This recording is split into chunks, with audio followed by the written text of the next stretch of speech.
Testing 1, 2. Oof.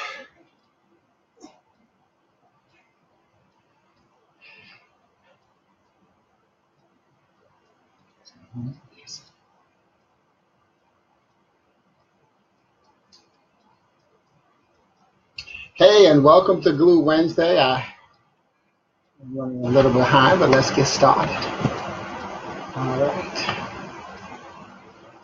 If this is your first time watching Glue Wednesday, hey, what's up, Kelly? If this is your first time on Glue Wednesday, understand that GLUE stands for God's love undoes everything. Because so often people want to look at Wednesday, and the cliche is to call Wednesday hump day. And for me, I'm very word sensitive. So for me, I look at the word hump Wednesday, meaning we have to get over. I like to look at Wednesday as the middle of the week, and it's the glue that keeps the weekend and the week beginning together. So it's not about us needing to get over, but us needing to keep it together.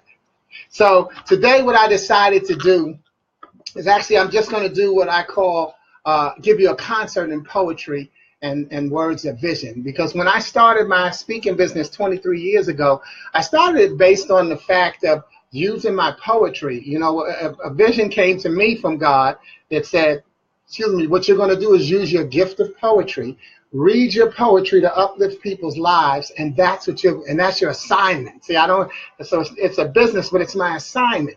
And I do it because I also want to remind people, we tend to take our gifts for granted. I certainly took my gift of writing poetry for granted, which I had started doing at age 14 in high school because I went away to school and I did it to combat homesickness.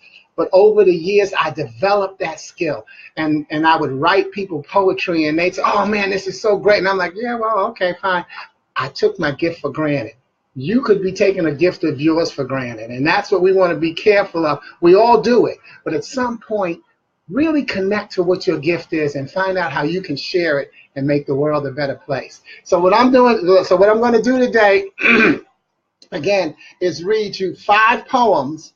Actually, just want to give you a concert in poetry from my book. The title of the book is Your Name Came to Mind, and it's actually was it was supposed to be my sequel to my first book, which was I Found Out I'm Dying, a celebration of life, about the fact that physically we're all dying from the day we're born. Get over it. Not about death at all, but about enjoying life while you're here. So the sequel was supposed to be I Found Out I'm Living. And as it turned out, the publishing company that I used already had a book with a similar title, so they said that I needed to use a different title. And that's how I came up with the title, Your Name Came to Mind.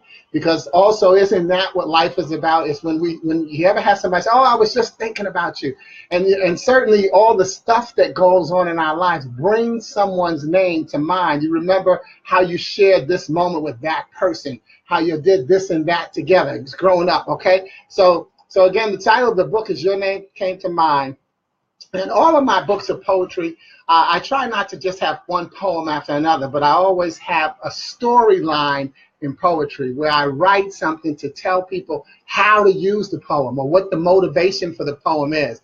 Because one of the things that I found when I was in school, when you go to English class and you're doing poetry, and then you've got everybody, I didn't understand how, when it came to interpreting poetry, how a teacher could decide which one of us was right about our interpretation and who was wrong, because interpretation is personal. So, whatever your interpretation of a poem, whatever you see in the poem is what you see. And so what I decided to do was write my poetry and put a little commentary to it so that somebody could get it right. Because, you can start out with reading the poem. That's why I like to throw people off with my titles sometimes. You read the title and you say, "Oh, this is going to be a poem about so-and-so." Then when you read the poem, you say, "Oh, wow, that was actually about this." So you've got my thought, then you got your thought, and then you get my thought, and now you created our thought. And that's what it's always about, connecting. But let's let somebody get it right. See, I want people to read my poetry and say, "You know what, I got this from the poem. Oh, wow, that is what he was thinking." It might encourage them to now start writing poetry. Because a lot of times people say, "Well, I'm not really a good poet." Or even some poets will say to me, "Is this a good poem?" You are a great writer if you decide to do that. Because your writing has to be personal. And it has to be what you feel. I'm not worried about it. Oh, did you like that poem? Not important. Did I express myself? That's what my concern is. So sit back, relax, and here we go. Okay. This is coming right behind.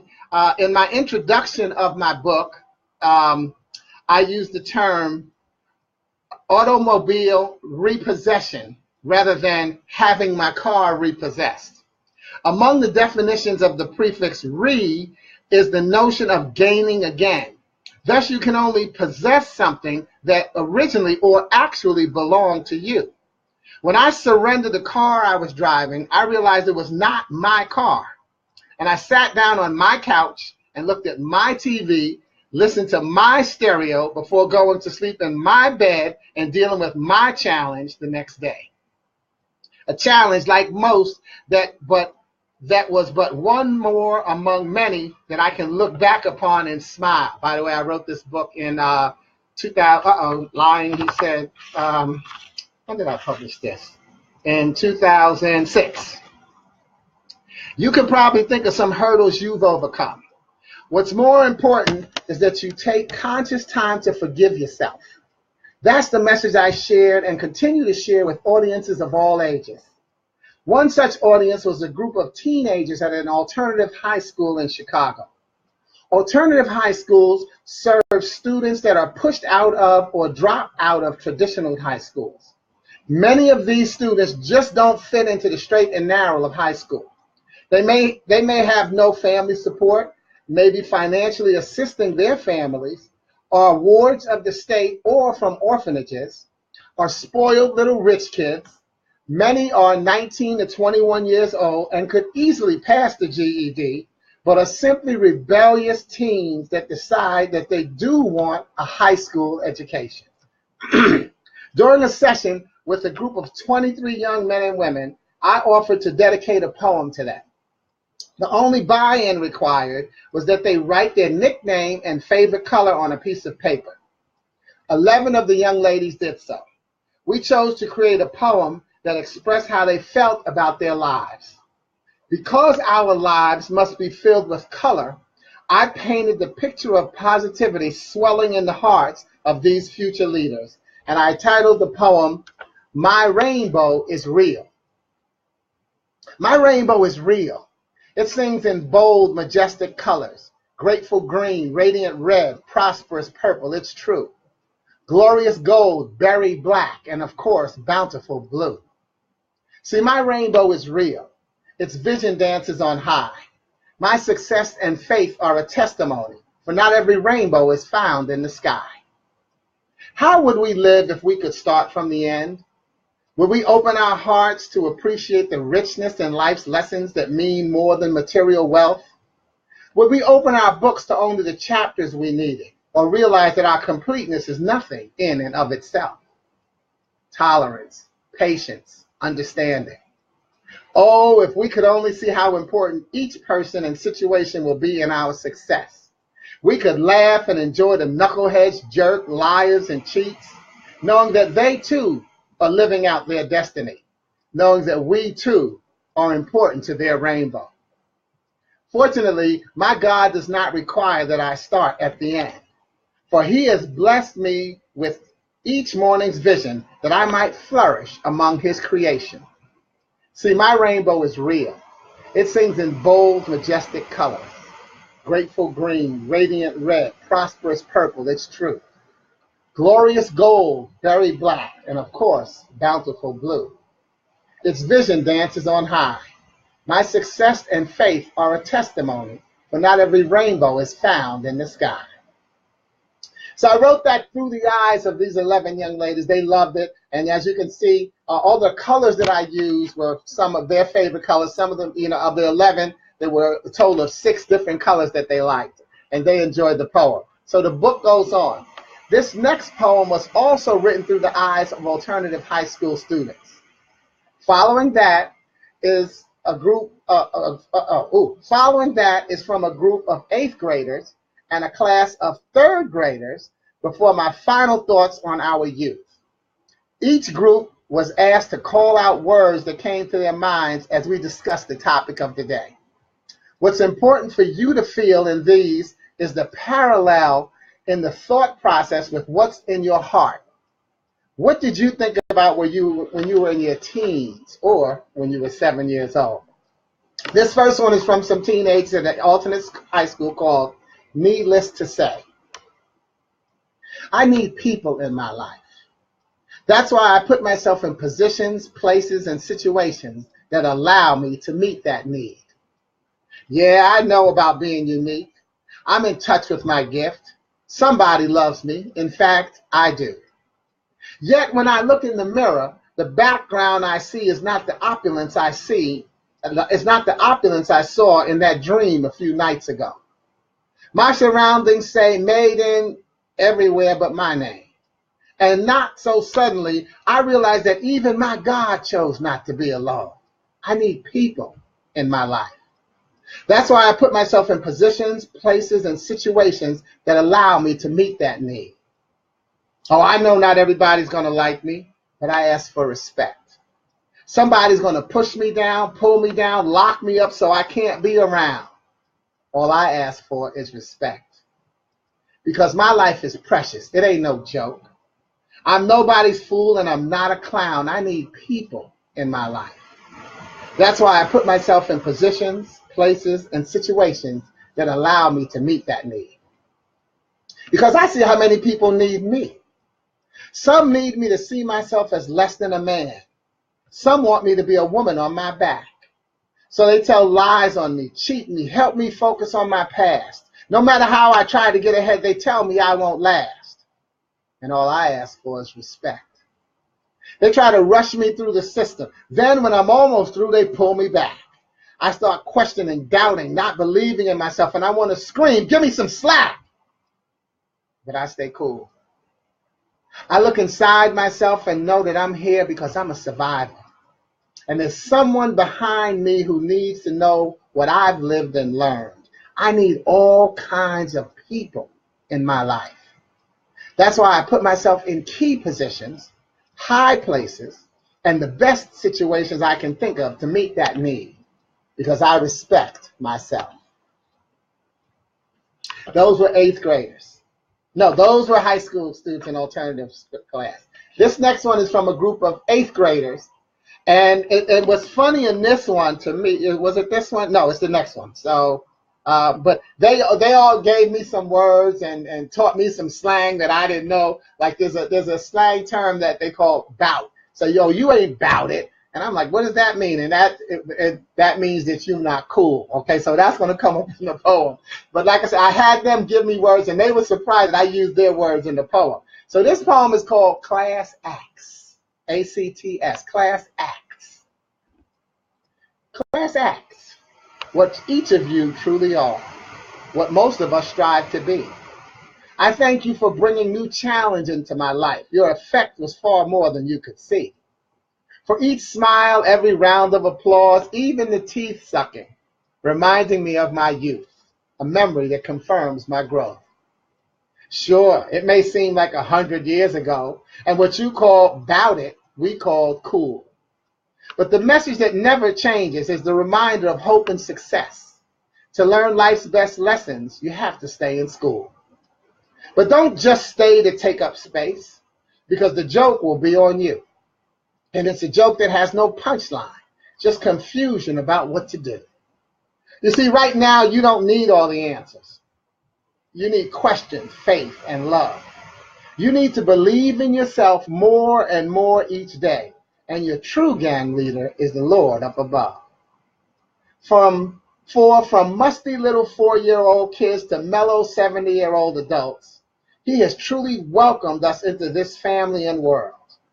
His guidance will make strong men out of little boys and even stronger women out of little girls. We don't have to behave like clowns, but we choose to sometimes. It's safer than admitting how we feel. At times, it gives us the chance to exercise our imagination, and other times, it's just a matter of keeping it real. Class Acts, what each of you truly are, and the secret to maturing and living to be old. Stay focused on being your best and making your choices right for you.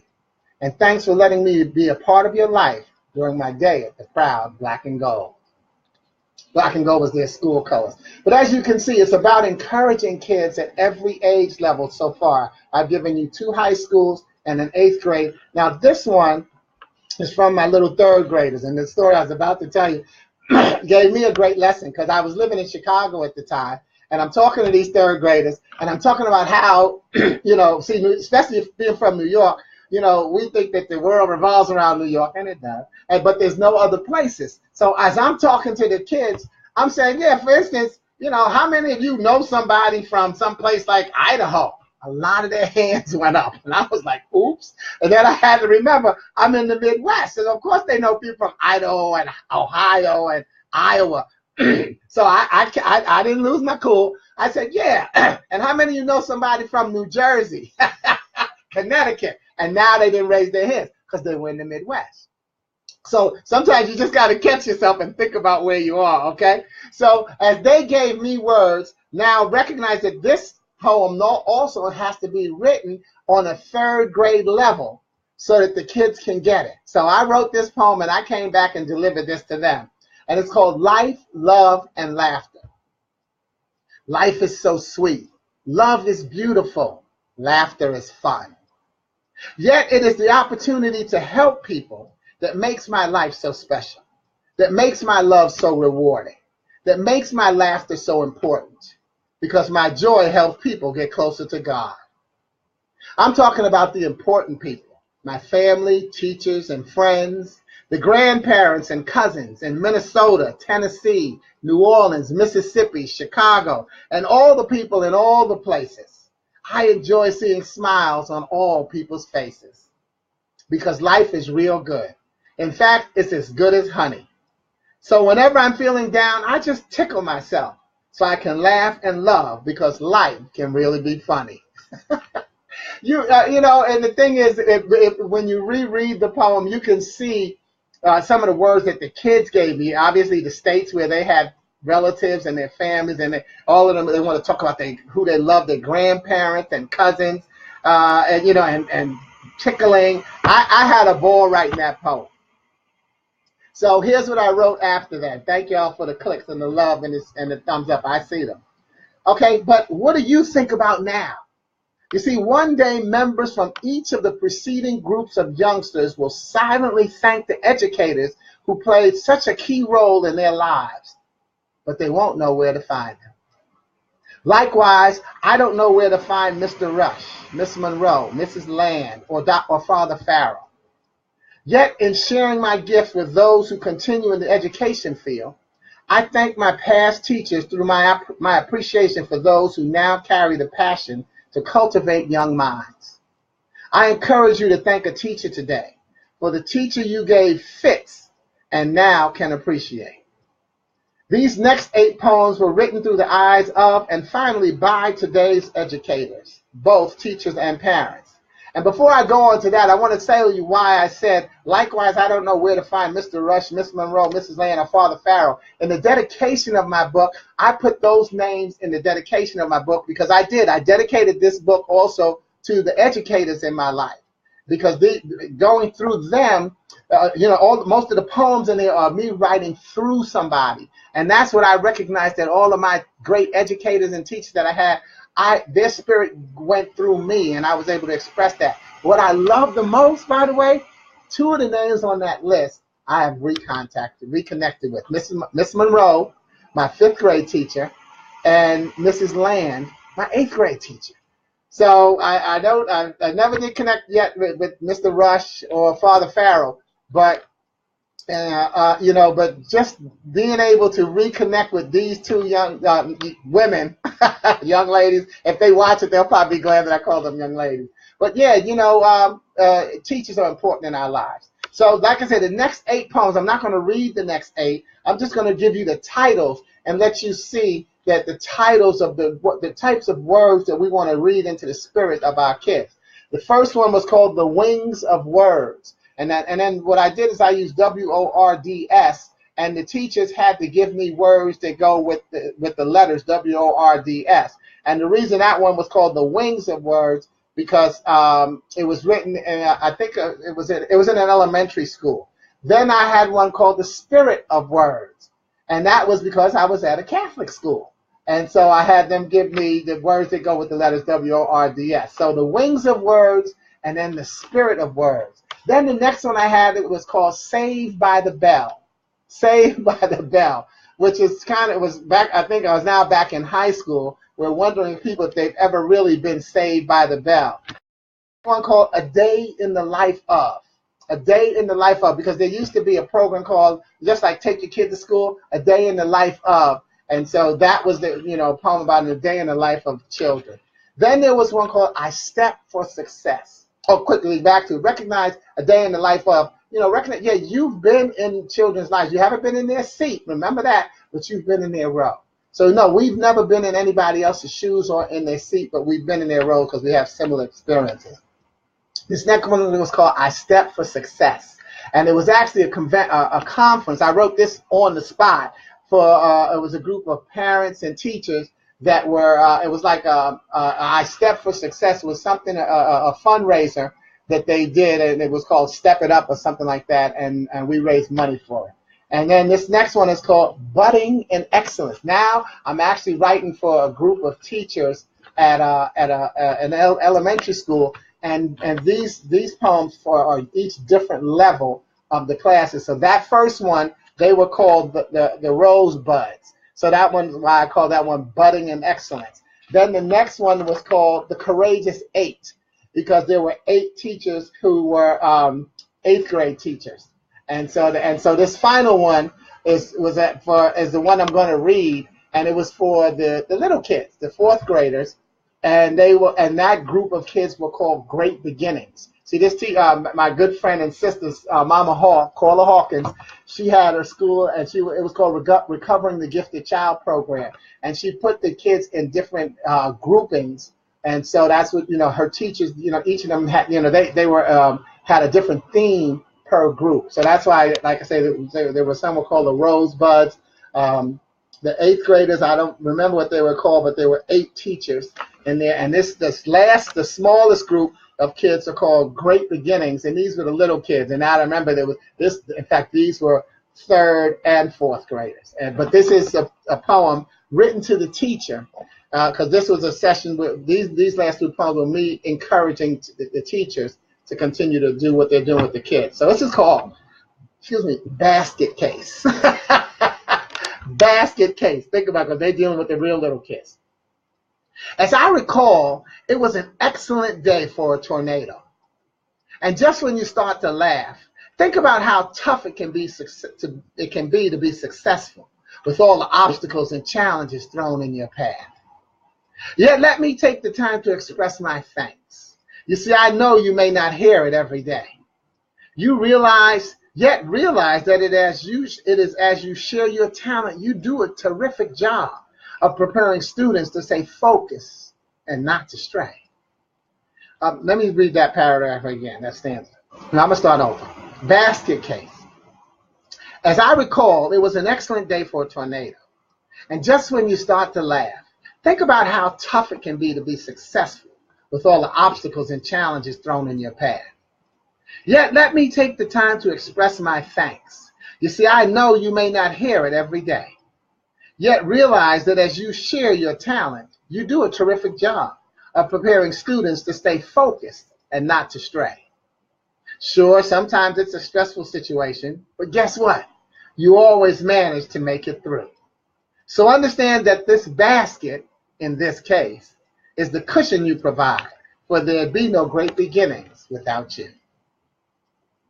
So remember to thank the teachers. And what I did is close that section by saying, we cannot be in a great mood 24 hours a day, 7 days a week, 365 days a year. But my wish for you is don't have a bad day. Don't waste your possible last day down in the doldrums. Say this out loud. I can have a bad hour or even 2, but my bad hour should not affect you. And having a bad day is something that I won't do. Catchy affirmations remind us to take the high road and look at things from a positive viewpoint. We make choices every day. Choose to be positive. So again, I wanted to dedicate this segment of this day of Blue Wednesday to the children and to the educators as we start school again. Parents, Please try to be as supportive of the teachers as possible. Teachers, try to be as non-judgmental as possible. It's tough. Everybody's going through a lot of stress and strain right now. Each parent, your kid is the only child in the world, but you know that they're not the only child in that classroom. And you know that there were times where you got away with something in school, and so don't now suddenly decide that your children is this wonderful, never doing anything out of character angel, because children go to school and learn a bit more about their character and who they are, and their job is to push the teacher to the end. I remember I was teaching a public speaking class at the Boys and Girls Club. I had a bunch of 8 to 10-year-old girls. And I said to them at the beginning, I said, look, you're going to have to pay attention because I'm not going to raise my voice at you. You're used to people raising your voice, and I'm just not going to do that. So, we go through first week, second week, and they are just not being cooperative. And so finally, the third week, I raised my voice at them. Do you know that them little girls all start cracking up laughing? And they said, you said you weren't going to raise your voice at us. For 2 weeks, that their goal was strictly to get me to raise my voice at them. And after that third week, when I did raise my voice at them, we had a wonderful class for the next 8 weeks. It was a 10-week program. And now some of them are my friends on Facebook, too. They've grown up, But, that's what children do. Their job is to be precocious. Their job is to test teachers and push them to the end. So teachers and educators, I thank you for the many times you've been pushed to the end, and how you looked over the cliffs and decided, nope, I'm going to go right back in there and turn this situation around. Always remember the teacher should get, I believe, a 5 to 10 year blessing certificate, because whatever you infuse into a child that day, 5 to 10 years from now, the light bulb may go off and they'll get it. And you won't be around for them to say thank you. So everybody, think about a teacher who you gave fits, thank them and just say a prayer for them and bless them. And recognize that these teachers today are going through the same thing. And so teachers today, keep your passion. What you're saying, it's going to get through. Don't give up on your class because one kid is giving you a tough time. It's the same thing we do with our families. One person gives us a tough time, and then we push off and we drop our energy for other people that we love in our lives. Don't do that. Start out especially with not dropping your energy for loving yourself and loving your life. Look, I'm so glad that you tuned in today to Glue Wednesday. Remember, GLUE, God's love undoes everything. Any challenge and tribulation that we have, if we just recognize that we have God's love working for us, it'll help us keep it together and bring it back together. And more importantly, find a way to stay together. So thank you for all the love and all the like buttons that I see clicking across. Remember, if you're watching this on the YouTube video, you're going to hear it sound like somebody's twisting that styrofoam's going to... Because that's what I when I first started looking at the YouTube, I'm like, what is that sound? And I recognize it. You don't see the hearts and the thumbs up going across on the YouTube screen, but you hear that sound. So thank you for that sound, y'all, and thank you for listening to me. God bless you. Look, I won't be on. Glue Wednesday will not be on next week. Maybe what I'll do is either I'll do a Glue Tuesday or Glue Thursday. Let me know whether you want to Tuesday or Thursday, because I can't do next week. Next Wednesday, I got a wonderful speaking engagement opportunity to talk to a group about unconscious bias. Unconscious bias, it's some of the biases that we have that we're just not conscious of. So stay positive, stay wonderful, stay loving. God bless you, and I'll see you soon. Thanks again. Ciao. I'm going to let all of those switches go through. I'll keep doing it.